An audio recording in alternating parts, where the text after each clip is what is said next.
John, how would you describe the Ellis James and John Robbins podcast on BBC Sounds? In a word, award-winning chat for a digital Britain. How about you, Ellis? For me, it's a pulsating hub of world-class content respected by generations to come as the absolute zenith of digital artistry. You don't think we're overselling it, do you? Yeah, by quite a lot. The Ellis James and John Robbins podcast. Out on Tuesdays and Fridays. Listen on BBC Sounds. BBC Sounds. Music, radio, podcasts.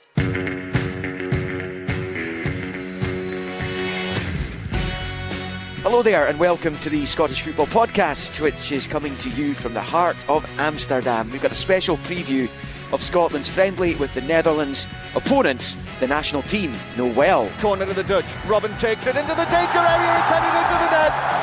And it's Van Persie who is there in the 6-yard area. Ronaldo to Babel inside the Scotland box. Across it comes and it's tucked into the net. Memphis Depay with the easiest of finishes. Robertson, can he deliver here? He certainly can.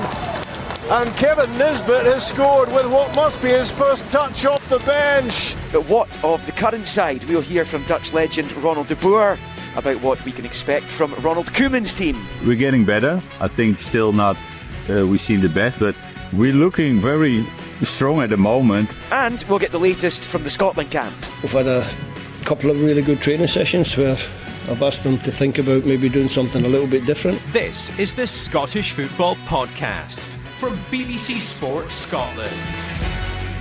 So once again, thank you very much for downloading, streaming and listening to this special edition of the Scottish Football Podcast. We are in Amsterdam.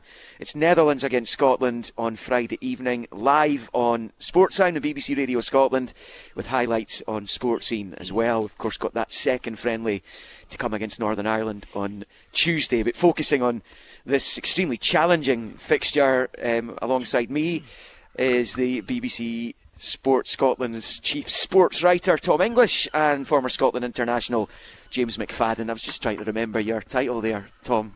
I'm glad you reminded me of it. Was that right? Was I spot on with that? It was close enough, Liam. It was a fair enough effort. Good. Faddy's with us, and no stranger to playing the Netherlands himself. The special memories, I'm sure, 21 years on, of the first leg of that Euro 2004 playoff, James, the goal that beat the Dutch at Hampden. Can you believe it's 21 years since that? It does feel like a long time ago, but 21 years sounds quite long to be honest. But yep, I mean, great times. I don't think I've been back in the stadium since the return leg, so I don't have great memories of being in the Johan Cruyff Arena. So I'm looking forward to the game, and once I get that out of the way, then I'm sure it'll be a good game. What are your memories of the goal, though? I mean, I was at the match. I remember it really well. And even though I was at the other end of the stadium, I think it was you and Darren Fletcher were with a little give and go just outside the box. Yeah, I mean, I put the corner in, then it was a decent delivery. It was where I wanted it to go, and you're a wee bit disappointed that you're not getting somebody on the end of it. But then when it came back out, it was just take a touch. Seeing Fletch, I probably should have crossed it back in, if I'm being honest, but you just react to what happens. It was a great wee back heel from him. What an exchange with Darren Fletcher! James McFadden for Scotland! 21 minutes gone! Can you believe it? Deflection, took it past Van der Sar, and it was just an unbelievable feeling. The noise in Hampden, I think I was 20, so just the fact that I'd actually managed to score against a giant of football, unbelievable players, world class team.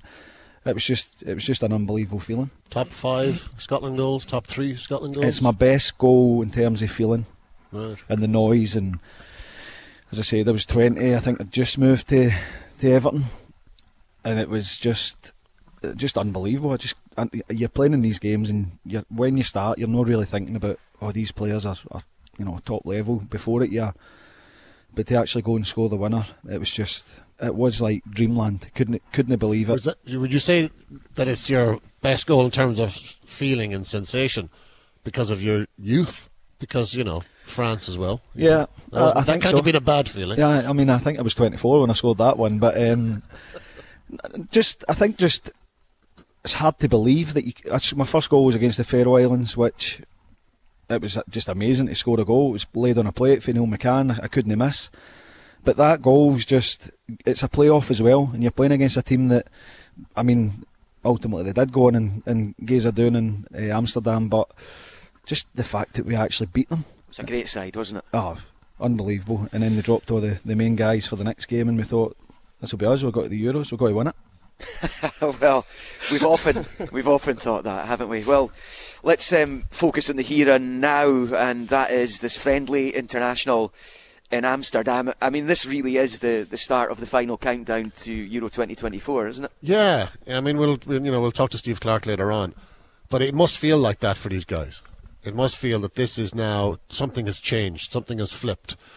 We've got a big game here, and everything is focused on Germany, and that battle for the last few places, if there are last few places in the squad.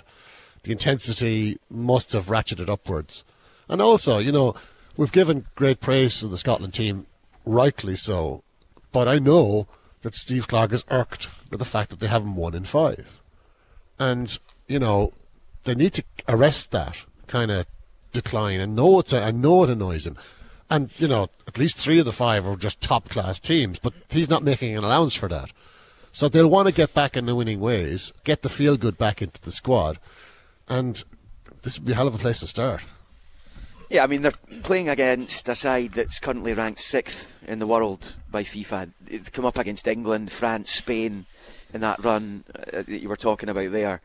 But how important is it to get some wins before they go to the tournament in these friendly games? They've got the 2 against Finland and Gibraltar to come in June as well. Yeah, I think it is important because, as Tom says, it's now you're looking at, it's close, it's a reality now, and the players have to impress the manager. I know the squad is normally very settled, but you still need to have that edge that you're trying to impress to get in the squad first of all. But I think most importantly, we're opening the Euros, so these players have got a chance to get into the team to play in such a huge game. And everybody's, fighting to get in. There's players that are in good form that have barely played any games that keep turning up. They'll be desperate to, impress and get in the team.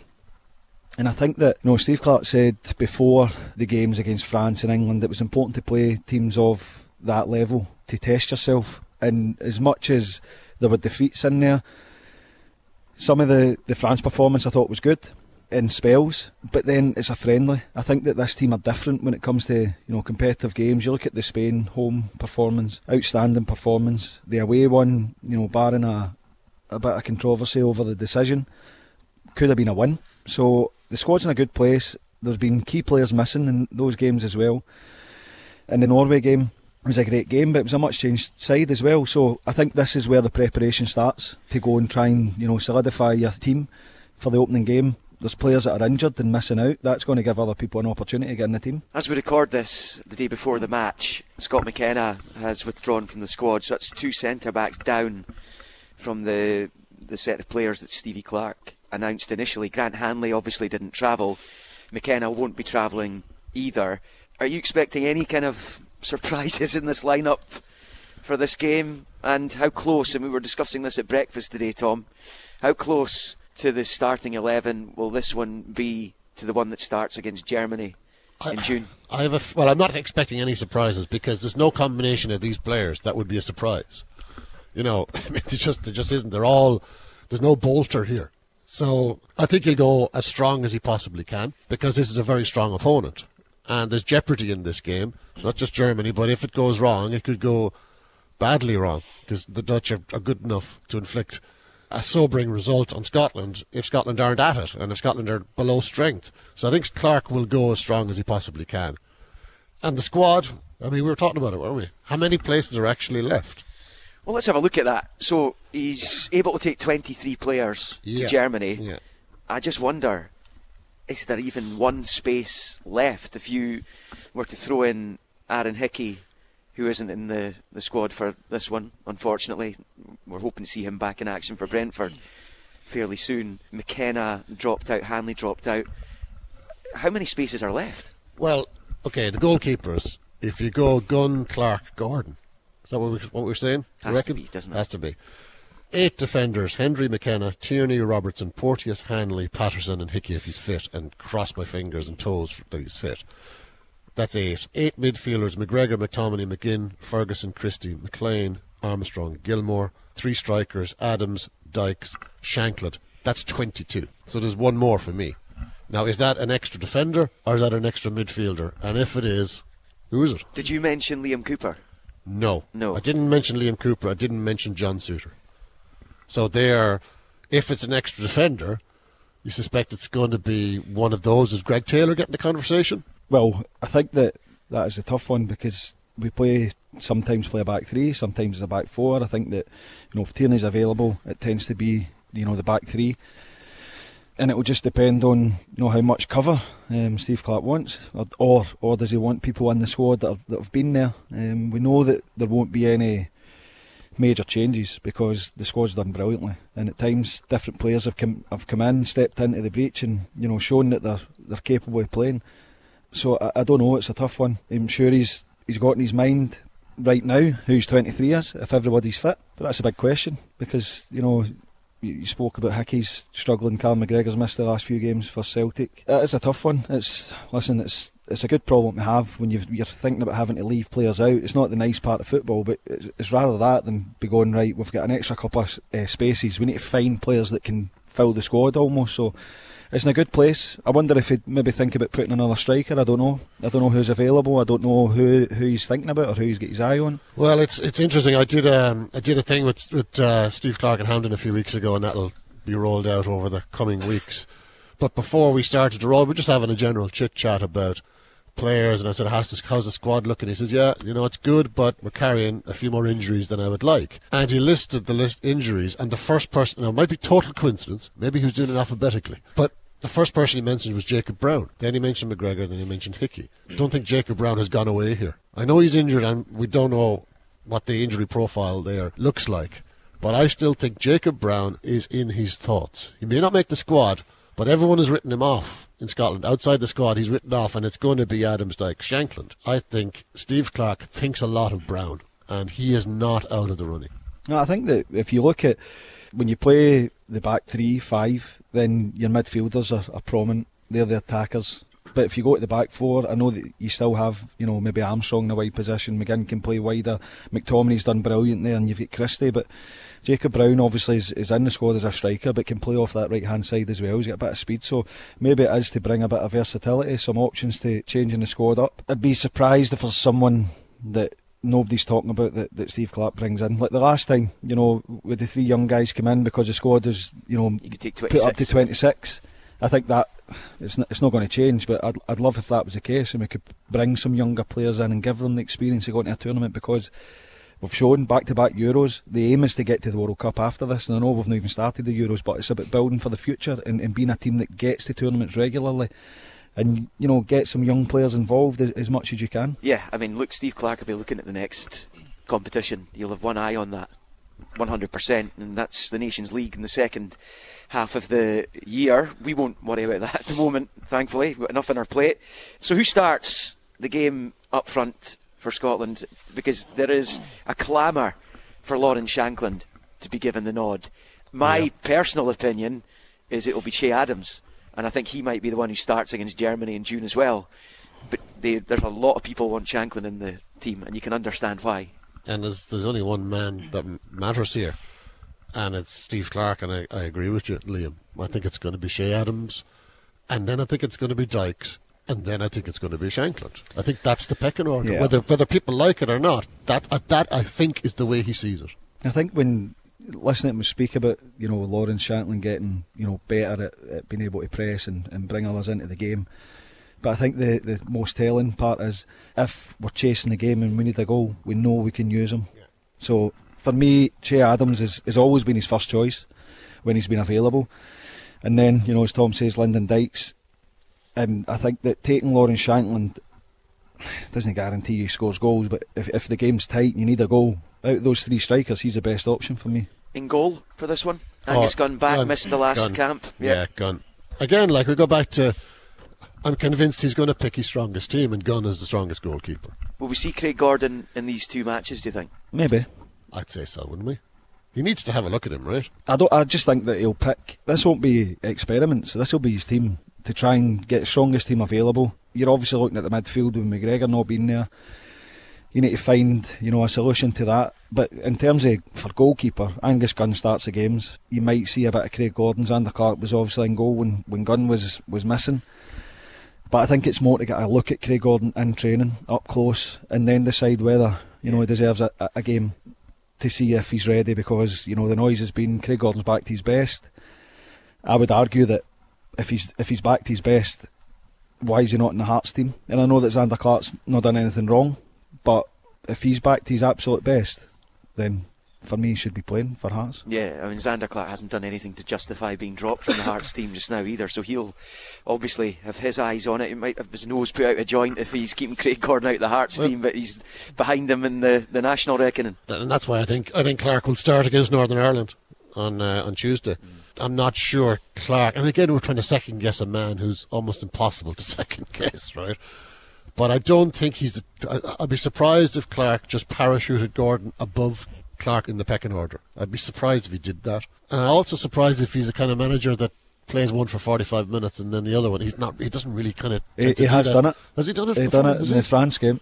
Oh, right. Well, maybe he's going to do that then. Yeah, potentially. There is 4 games, but I think for me it's to get a look at Craig Gordon up close, see how he's training, let Chris Woods have a look at him and decide whether he thinks he's at the level to come back into the squad. But if he does, and I think everybody thinks it's going to be Xander Clarke, Craig Gordon and Angus Gunn, then you've got to feel for Liam Kelly in that situation. Yeah. Right, what sort of opponents will the Dutch be? To find out, Alistair Lamont's been speaking to the former Rangers, Ajax and Barcelona star Ronald de Boer, a man who won 67 caps for the Netherlands. This is the Scottish Football Podcast. So, yeah, I mean, it feels like Netherlands are probably got back to some kind of form. I mean, they did quite well at the World Cup, of course, but under Ronald Koeman now, I suppose they comfortably qualified, didn't they? Albeit they were never going to really test France. Where do you think the Netherlands are right now, football-wise? No, I think what you said is true. I think we're getting better. I think still not we've seen the best, but I think what I see with the players, like Van Dijk is coming to his best, Memphis Depay is coming to his best. You had that feeling. For example, Gakpo, Liverpool player, Xavi Simons playing extremely well. Some youngsters in the midfield. We have a bunch of players like Reinders, who plays for AC Milan, who had an unbelievable season till this far. Some youngsters like Timber and Wiever from Feyenoord really showing themselves on the international level, on the Champions League level. So we're looking very strong at the moment. I think always the concern is a little bit the attacking, like who's going to form the 3 forwards or the 2 forwards and the number 10. That's a bit of doubt, but I think when Memphis is really 100% fit and he looks almost fit, I think he's without the main target man, and then you have a bunch of players who can be around it, like Donyell Malen, Gakpo, Xavi Simons, and probably I forget some guys, but they're talented. So I'm confident that we're going to see a strong team, and you have to have a little bit of luck that everybody is fit at when the Euro starts, of course. One thing that I found interesting, and correct me if I'm wrong here, it looks to me like after the 4-0 defeat by France that Ronald Koeman has gone from the very traditional 4-3-3, which I think everyone associates with Dutch football, and gone to more or less 3 at the back and changed that formation. I mean, first of all, is that right? And secondly, if so, how has that gone down? Does it work? I guess it works to an extent, but is that something that the Dutch people accept? Of course, when you win, of course, then it's, of course, everybody will go with it. But of course, it was quite a big issue, because he said before, when he was announced again to be the manager of the Dutch team, he told, now I'm going to go back to the 4-3-3, the traditional way. Mm-hmm. We're going to go back of pressing the opponent and with really wingers, etc. But then, of course, the 4-0 defeat against France, and then they didn't look strong. And when you have, I always say, you have to look to your what you have available as a group. And we had some unbelievable defenders. We can choose, I think, 3 amazing central defenders in the back. And then we have also some like Dumfries or Frimpong from Leverkusen.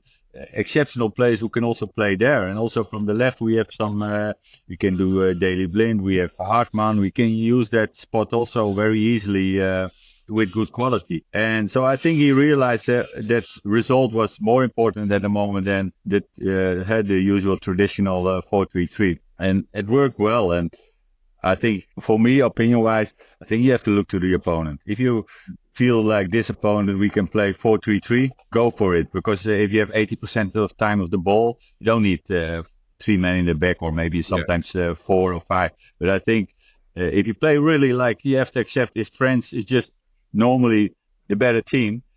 Accept that underdog role and then be realistic, don't be naive. And I think what Koeman now realized, that when against stronger teams, not always the best team wins in football. You have to be also smart. I think that is what Koeman does now. You mentioned just briefly there, Jeremy Frimpong. He was only at Celtic, I think, for 18 months, but he already looked like a really talented guy, and he's gone to another level at Leverkusen, hasn't he? Do you see him as one of the rising stars now of the Dutch team as well? Yes, of course. Dumfries, who, if you talk about somebody performing well in the orange shirt, it is he that does incredible things. And I think he's almost, if you have maybe the last 10 games, he's probably the top scorer of the Dutch team. So he has to fight for that spot. Frimpong can also play, of course, as a right winger. So if you play 43, he can play there. So you have a little bit more options with him than because if you, in my opinion, if you go a little bit more forward on the pitch, I think he has better quality. He has more 1-against-1. Dumfries is a guy, in my opinion, really like with a 5 in the back, and he covers the whole right side, but also he has to arrive, not stand there. I think that is a bit different with Frimpong. But both, it's great to have those two in your squad, of course. But at the moment, I think he will go for Dumfries because he never let him down, of course. So I think that will be the starting right fullback at the moment. Do you think this squad that Ronald Koeman has announced for these 2 friendlies, is it pretty close to the one he'll take to the Euros? It depends who's fit, of course. But I think maybe 1 or 2 will maybe change, but not much. No. For example, Wijnaldum is there from Saudi. For him, it's a sort of test matches. Let's see if he can have still the quality what he had before. Because some people think Saudi football makes you a bit lazy. Can you still maintain that high quality pace? So I think he told, already to the press, it's for him like a sort of test case if he's good enough. So if he's not taken, somebody else will be there. And of course, you accept, for example, Frankie de Jong will be there. For sure, 100% sure. So somebody will drop. So I think maybe 2 places will be for grabs to be changed, but not much. I think. How do you think the game will go? Because Scotland obviously are an improving side as well, aren't they? No, definitely. I think it's like the English team. I think the UK and overall, I think left a little bit that way of be strong, long balls, fighting hard. Now it's also now with the brain. And I think with the Scottish team, what it's a huge change is that most of the players play really on the highest level, like Premier League or maybe say, for example, Ferguson in Italy, and they're more, I think, European style players. And don't get me like it's not negative about the way England played before, but I think football is changing, and I think also Scotland, the typical way, changed a little bit more to European style. And you see more and more technical players, and you see that with England, there with Foden, with Alexander-Arnold, with Bellingham, and etc. So many players that you don't saw many times before. In the last decades, and I think also that counts also for the Scotland players. And you can see the midfield now with the experience, with a lot of on the highest level every time, competing every week on the highest level. I think that made Scotland now a good opponent, and I'm curious how Holland will play against Scotland, but I think it will be also the other way around for Scotland. And it's a good test case where you think you can how far you can reach at the Euros, because if you really give a good performance, that gives a lot of confidence. Yeah, well, it's a long time since Scotland have beaten the Netherlands. And certainly away from home, I think you have to go back to the 50s. So we'll wait and see. I just want to ask you one more, if I can, just about Rangers, if you don't mind.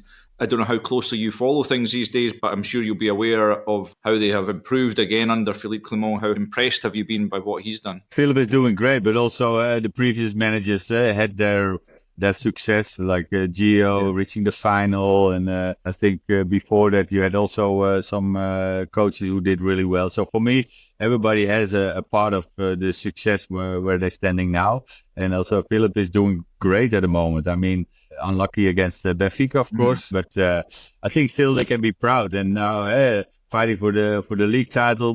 Before Celtic was already walking away with the title at this stage of the season. Now they're 100% fully in it, so that's great. I think everybody wants as a Blue Note that they're fighting for the championship, and it's about time that Rangers is going to be champion again.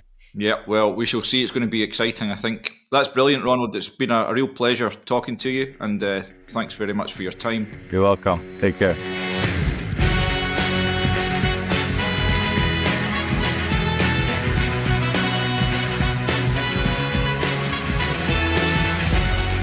That was Ronald de Boer speaking to Alistair Lamont, his brother. Frank, his twin brother, had a little spell in charge of the Dutch national side during the last European Championship. James, what are you expecting from the Netherlands? They've had a kind of roller coaster 10 years, kind of going between generations. The Schneider, Robben, Huntelaar generation kind of faded away to the point that they didn't qualify for the European Championship in 2016, didn't make the subsequent World Cup either. What do you think of them? Yeah, I mean, I don't think they've been in a great run of form either, leading into the Euros or into this game. But look, they're still a top team, it's top players, and these teams do what it takes to get ready. I think it's going to be a tough game for Scotland, there's no doubt about that. But I think that the way that it's been built up over the last few years with Steve Clarke is that Scotland as a team should fear no team they're playing against. They should go in with real confidence. I know they do, and be ready for the challenge. Top players throughout that Dutch side, but I think that from our point of view, we go there with confidence to go and get a result, put in a good performance, and as I said earlier, this guy's fighting to get in the team, because there's a chance of injuries. There's players missing, as we've mentioned, and there's players fighting to get in that game. I say that again, the massive game of opening the Euros, so the players will be tuned in. I know they've got things going on with their club, challenging for titles and European trophies with some of them, but I just think that it gives them a great opportunity maybe to take their mind off of their club side and try and make sure they're in that starting 11 for the big game in Germany against Germany. Yeah, there'll be Dutch players in a similar frame of mind, I would have thought. When you look through their squad, they've got some very experienced players in there. De Vrij, Van Dijk, centre-backs. Matthijs de Ligt's a bit younger, but has been playing at the top level for a while. Nathan Ake of Manchester City. Daley Blind, who's playing with Girona in Spain, who are having that incredible season. At one point, they looked like they might challenge for the title. They've fallen a little bit since then. But then you look at the midfield, Wijnaldum, who's now playing his football in Saudi Arabia. But Xavi Simons, who I saw last season when he was at PSV. Mats Wiefer of Feyenoord is another terrific talent. Quinten Timber, saw them against Celtic in the Champions League this season. And you look through the front line, and Memphis Depay still in there. I can't believe he's only 30. He seems to have been on the go for ages. And he's one of these players, Tom, who has got a superb goal-scoring record for his country. He's scored 44 in 88 caps. And that's a wonderful return. That's top level, that. It is. It's exceptional. And he seems to almost produce his best stuff played for his country. You know? And he has been a good player for a lot of different clubs, but he becomes almost like a different player when he's got the Dutch jersey on. Wijnaldum is one of the standouts here because he's coming from nowhere, from El Atifak. 90 caps. He's Jack Henry's team. Yeah, he's 33 years of age, and he comes back into the Netherlands squad, and I think everyone here was going, wow, what's happened here, The vast experience in a lot of positions, Blind 104 caps, Wijnaldum 90, Depay 88, but there's also the young shoots are coming through with Frimpong. I mean, it's Jeremy Frimpong. What a story this boy is. Absolutely incredible. I remember him, obviously, at Celtic. There's a couple of guys there, and there's about 5 or 6 midfielders in single figures in terms of caps. So they're building towards something. But I look at the best possible Dutch team that they could put out tomorrow night, and I'm thinking Scotland are a match for this. I know they've got home advantage and they're probably going to be favourites, but player for player, I think Scotland are more than a match for this team. Look, it's a test, and it's a warm-up game, a friendly, to tune yourself in for the Euros, but it'll be a game, as you say, Tom. The Scotland players will fancy going and putting in a performance and getting a result. They're in a brilliant position at the minute. They'll have a lot of respect for this team, but they shouldn't fear them. I mean, this is not like France, or it's not like England, maybe even not like Spain. I think there's more. It's more of an even contest. Yeah, I know we are coming from there, but this is World Cup quarter-finalists we're talking about here, and they were very close to knocking Argentina out. It went to penalties. It was one of the best games of the tournament for the neutrals. Sit down and watch. Wout Weghorst, who's in the squad, scored their 2 goals. Cody Gakpo got his big move to Liverpool last season.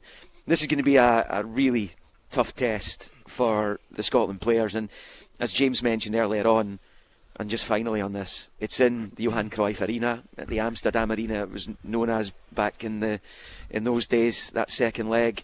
It was a tough lesson for you guys, and we're talking about how talented a Dutch squad that was.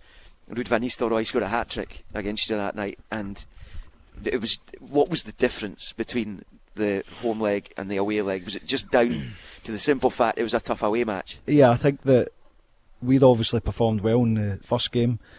Probably surprised ourselves by... You always believe you're going to win a game, but you're playing against world-class elite players.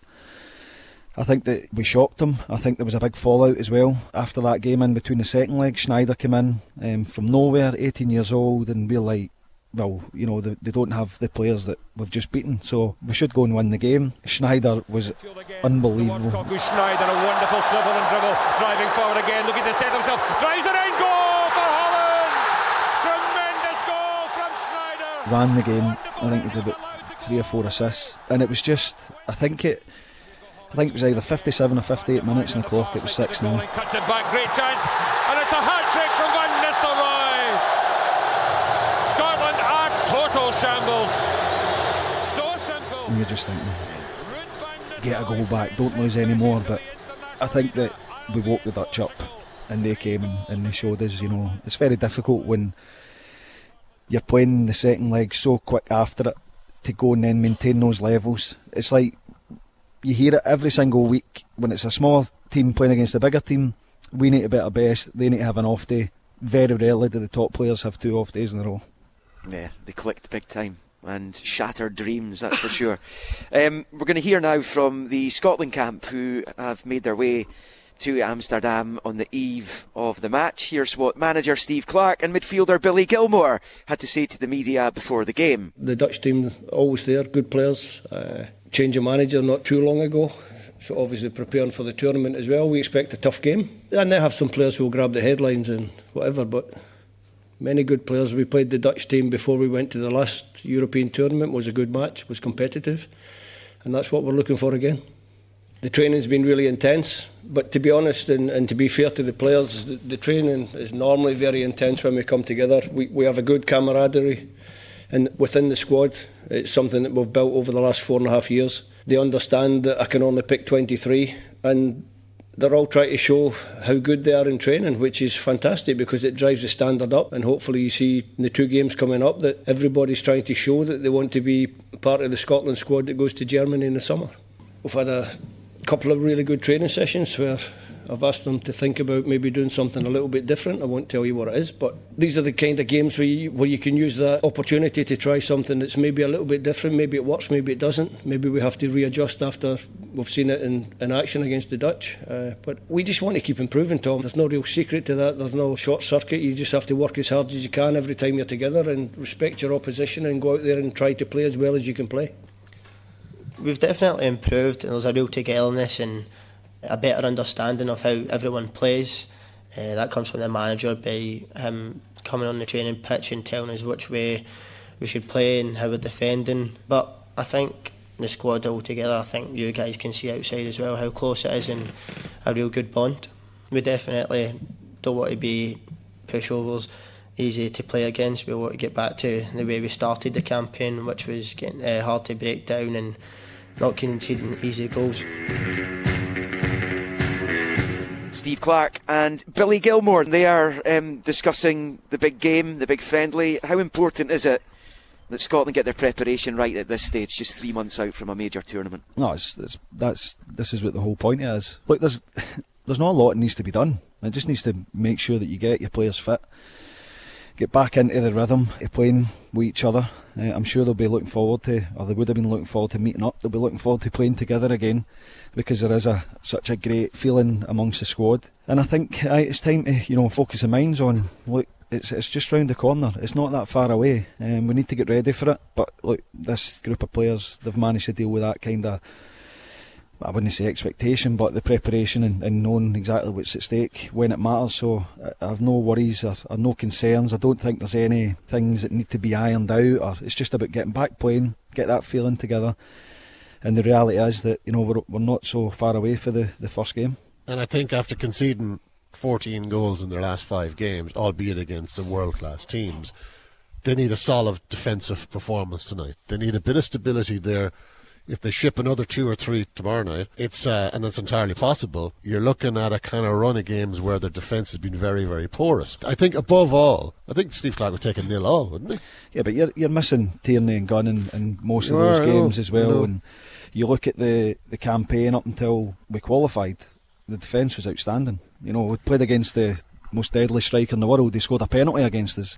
Couldn't score from open play. So I think that it's more tuning the minds into the fact that these games actually matter. I'm not saying they approached it and it didn't matter, but it wasn't our strongest teams. We're missing some key players, and that can happen. We could go into the Germany game missing key players, but I think when it comes to competitive games, this squad have got it bang on. That's why defensively tomorrow night, with some of the key players back, the most experienced, the classiest defenders, Robertson and Tierney, a big defensive effort is required, just to kind of calm things down. You don't want a narrative carrying on about a leaky defence. Steve Clarke doesn't need that. So I think a good solid performance, whether it's a win, a draw, a narrow loss, something that breeds a bit of confidence again. Thanks guys, we better wrap things up for now. You can hear the Netherlands against Scotland live on Sports Sound on BBC Radio Scotland Extra from 6 o'clock Friday evening. Sports Scene will have highlights on BBC One Scotland at 10:40. And remember, we publish new episodes of the Scottish Football Podcast every weekday morning, so you can get your daily dose of Scottish football bright and early. So if you haven't done so already, just follow and subscribe wherever you get your podcasts. Myself, James and Tom will see you for the game. For everything you need to know about your team this season, download the BBC Sport app. All the latest news, goal updates, stats and scores, and insight and analysis. Just select your club to get the biggest stories and best content at your fingertips. What a result. Download the BBC Sport app for everything you need to know about your team this season.